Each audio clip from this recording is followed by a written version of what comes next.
KLM Maxiva Finvest Limited രജത jubilee ആഘോഷങ്ങളുടെ ഭാഗമായി സംഘടിപ്പിക്കുന്ന ബ്രാഞ്ചുകൾ കേന്ദ്രീകരിച്ചുള്ള പരിപാടികൾക്ക് കമ്പനിയുടെ സ്ഥാപക ദിനത്തിൽ തുടക്കം കുറിച്ചു. കൊച്ചിയിലെ കമ്പനി ആസ്ഥാനത്ത് ചെയർമാൻ ടി പി ശ്രീനിവാസൻ ദേശീയതല ഉദ്ഘാടനം നിർവഹിച്ചു. ചടങ്ങിൽ മാനേജ്മെന്റ് പ്രതിനിധികളും ജീവനക്കാരും പുതുവർഷ പ്രതിജ്ഞയെടുത്തു.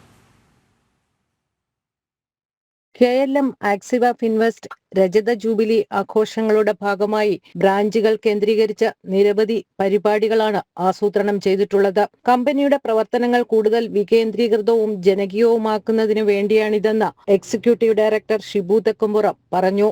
കൊച്ചിയിലെ കമ്പനി ഹെഡ്ക്വാർട്ടേഴ്സിൽ ചെയർമാൻ ടി പി ശ്രീനിവാസൻ രജത ജൂബിലി ആഘോഷങ്ങളുടെ ദേശീയതല ഉദ്ഘാടനം നിർവഹിച്ചു. തീർച്ചയായിട്ടും ഒരു വളരെ പ്രധാനപ്പെട്ട ഒരു അവസരമാണിത്. ഈ 25 വർഷത്തേക്ക് തിരിഞ്ഞു നോക്കുകയും അതിൽ നിന്ന് നമ്മൾ നേടിയെടുത്ത എക്സ്പീരിയൻസ്, അടുത്ത വെല്ലുവിളികൾ നിറഞ്ഞ ലോകത്തിൽ നമുക്ക് എങ്ങനെ കഴിയാൻ പറ്റുമെന്നുള്ളതിന്റെ ഒരു പഠനം കൂടി നടത്തേണ്ടത് ആവശ്യമാണ്.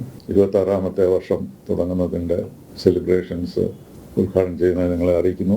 രാജ്യത്തെ മുഴുവൻ ബ്രാഞ്ചുകളിലും അഡ്വൈസറി ഫോറങ്ങൾ രൂപീകരിക്കുന്നതിനുള്ള പ്രക്രിയയ്ക്കും സ്ഥാപക ദിനം തുടക്കമിട്ടു. വിവിധ മേഖലകളിലെ അനുഭവ സമ്പന്നരെയും വിദഗ്ധരെയും ഉൾപ്പെടുത്തിക്കൊണ്ടുള്ളതാണ് ഈ ഫോറങ്ങൾ. ജൂബിലി വർഷത്തിൽ ആരംഭിക്കുന്ന സാമ്പത്തിക സാക്ഷരതാ മിഷന്റെ ഭാഗമായി എല്ലാ ബ്രാഞ്ചുകളുടെയും നേതൃത്വത്തിൽ ഒരു വിദ്യാഭ്യാസ സ്ഥാപനത്തിൽ വീതം ഫിനാൻഷ്യൽ ലിറ്ററസി ക്യാമ്പ് ഒരുക്കും. രജത ജൂബിലിയോടനുബന്ധിച്ച് 25 സാമൂഹിക പ്രതിബദ്ധതാ പദ്ധതികളാണ് കമ്പനിയിൽ പ്രഖ്യാപിച്ചിട്ടുള്ളത്. ഇവയിൽ ഭൂരിപക്ഷവും ബ്രാഞ്ചുകളുടെ നേതൃത്വത്തിലാണ് നടപ്പിലാക്കാൻ ഉദ്ദേശിക്കുന്നത്. ചടങ്ങിൽ ഡയറക്ടർമാരായ professor KM Kuriakose, Biji Shibu, CEO Manoj Ravi, vice president VC George Kutty എന്നിവർ പങ്കെടുത്തു. ജനം, കൊച്ചി.